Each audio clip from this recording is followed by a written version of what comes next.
Hey everyone, welcome to my kitchen. This is Cece, and today we are going to lean into some nostalgia.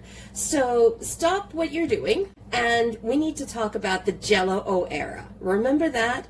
A time when it wasn't molded or creamed or chilled until it defied the laws of physics. It wasn't a party, right?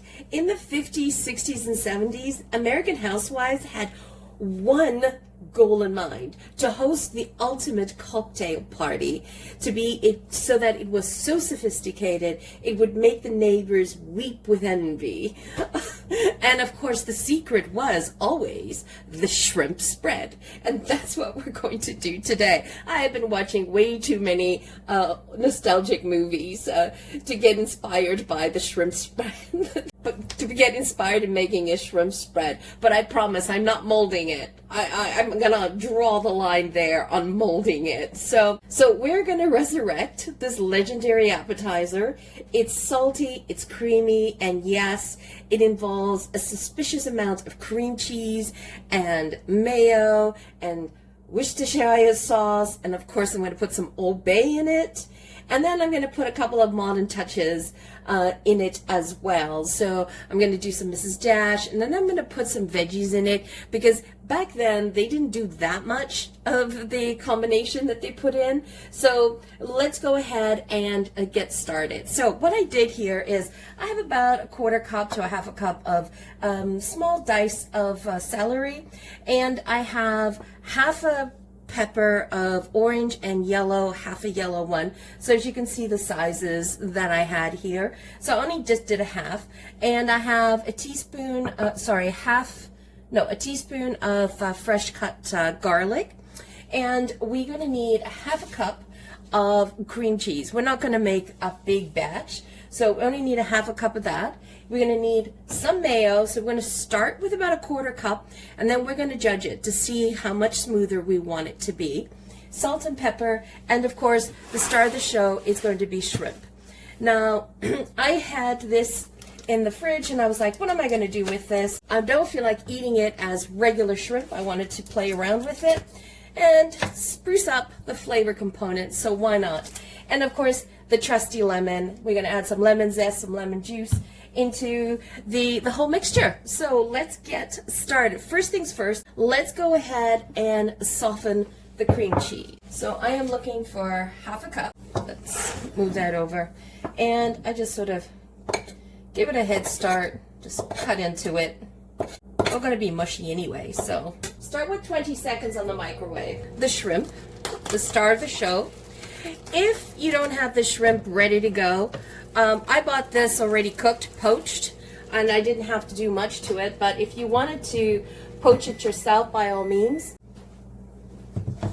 Okay, so what you want to do is you want to put them in water, and you just want to slightly steam them, not more than 2 to 3 minutes. You just want to get them nice and pink.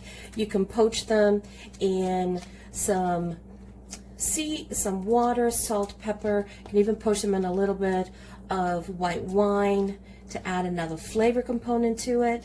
But since these are already poached, I am not going to poach them.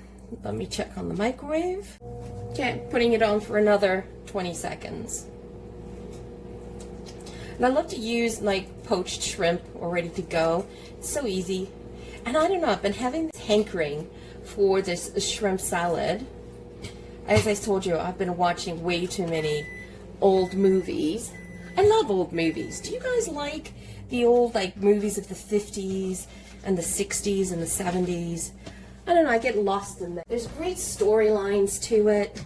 And then there's also some fun ones as well. Let's take a look at this.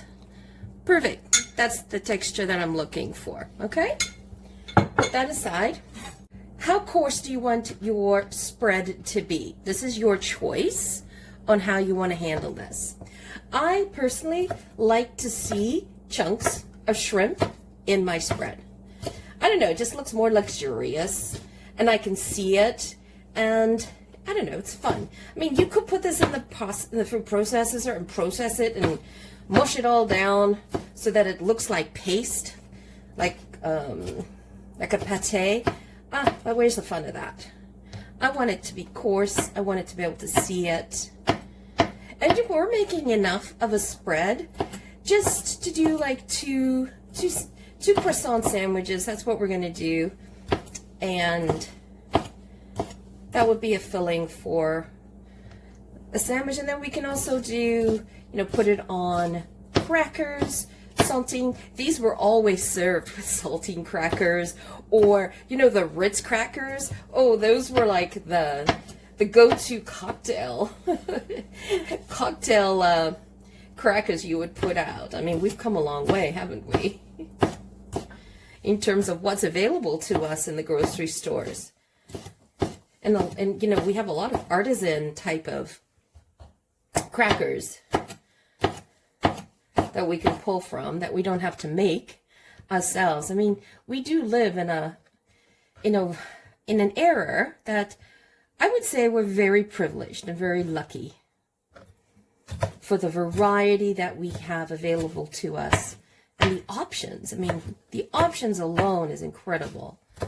That, someone who's not really a cook or a baker can put together a cocktail party, with minimal stress. I'm not going to say you're going to have no stress, because that will be a lie. With minimal stress and actually have it turn out fairly decent. What I did is I cut these, and then I just took the knife one more and I simply did that to make it a little bit smaller, but that's about it.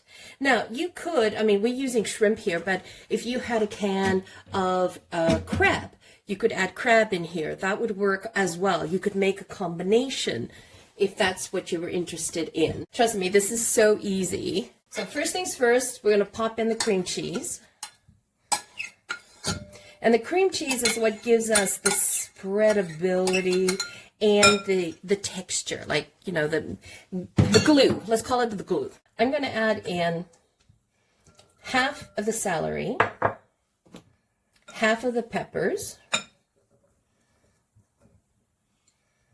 because it could be that I don't need them all. And then I love to have purple onion, and I love the color contrast that it does.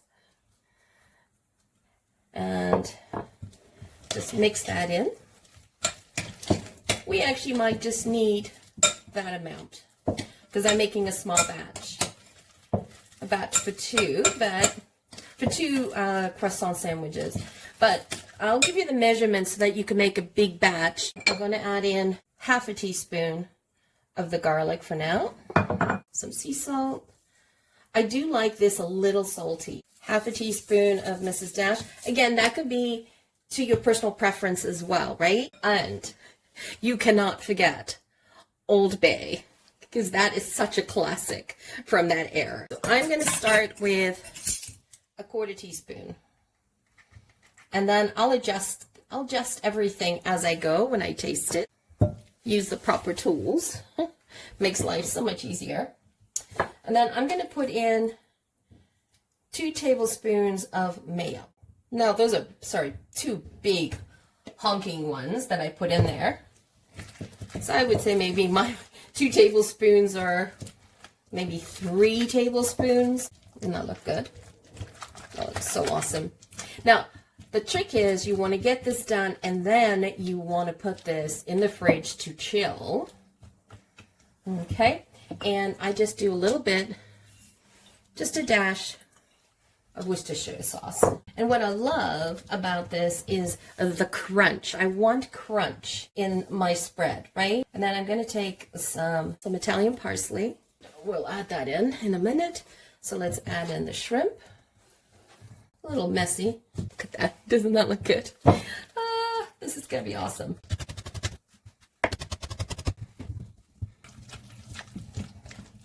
And I'm putting in a half a teaspoon. So, how do you adjust this? If you find that you've put too much mayo, then you could add a little bit more cream cheese.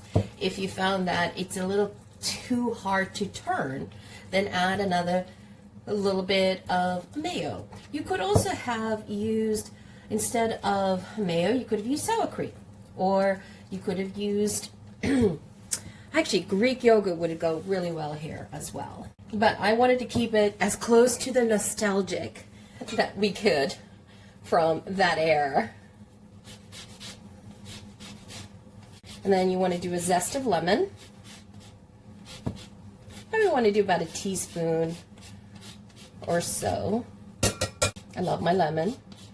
I have been going through so many lemon and honey in the last few days, just trying to soothe my throat and sort of help prevent coughing. You just want, that's it, a squeeze of lemon. That was about a teaspoon. You can adjust it if you want, but rather start slow with that. Ooh, that looks awesome. Look at that, nostalgia. Woo-hoo. And put it in the fridge to get chilled a little bit before we serve it. Okay, so we're gonna need a little bit more of Old Bay. So I originally put in a 1/4 teaspoon, and so I'm gonna put in another 1/4. So that would make it a 1/2. Actually, you know what? Debbie Reynolds, the singing nun. So maybe, you know what? We'll have dinner tonight and we'll watch a great movie. A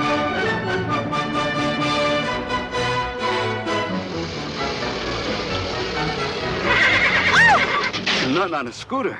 What kind of nuns are they making at that convent nowadays? Here is the singing nun, Sister Anne. Dominique, Nika, Nika, I will tell of Dominique, his goodness to acclaim. And I pray the song I sing will some simple pleasure bring, that the world shall know his name. What kind of nuns? What kind of nuns? My name is Ed Sullivan. I come from New York. I'm a great fan of yours.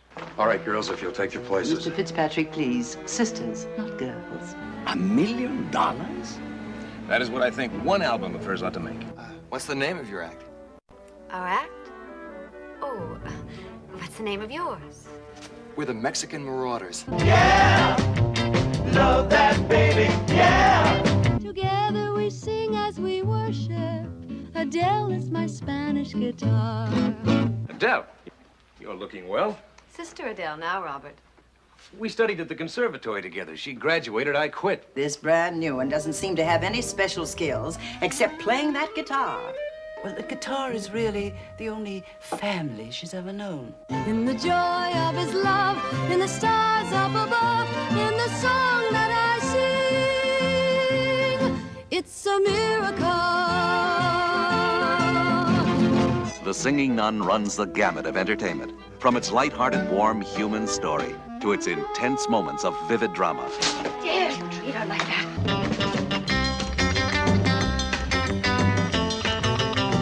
Your songs, your music. Don't you think you've won a great victory through them? What kind of victory, Father, if I've lost myself winning it? Do your singing, Sister Anne. You will spread the word of God much better and much further than I ever shall. Think of it. Paris, London, New York, California, Japan. Doing what you like to do best. Singing. All around the wide, wide world. Brother John, Brother John, Brother John, Brother John, there's a smile upon your face, and the world's a happy place. Won't you smile for us all, Brother John?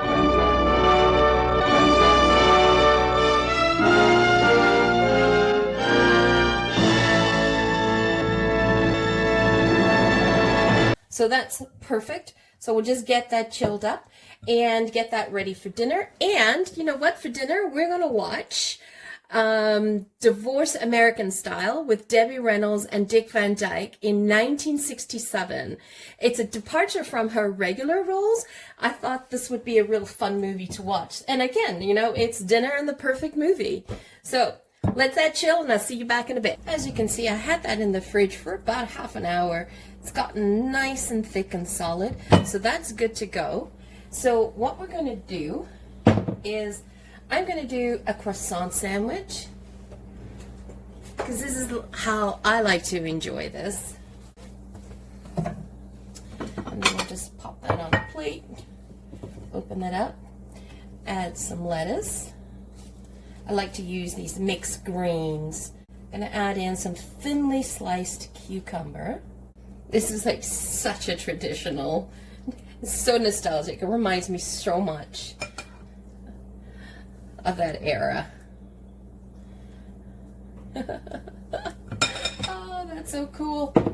Oh, look at that, eh? And this is just for a little bit of nostalgia. Some dried dill. Awesome. So there we have our sandwich. And I like to serve it with a little bit of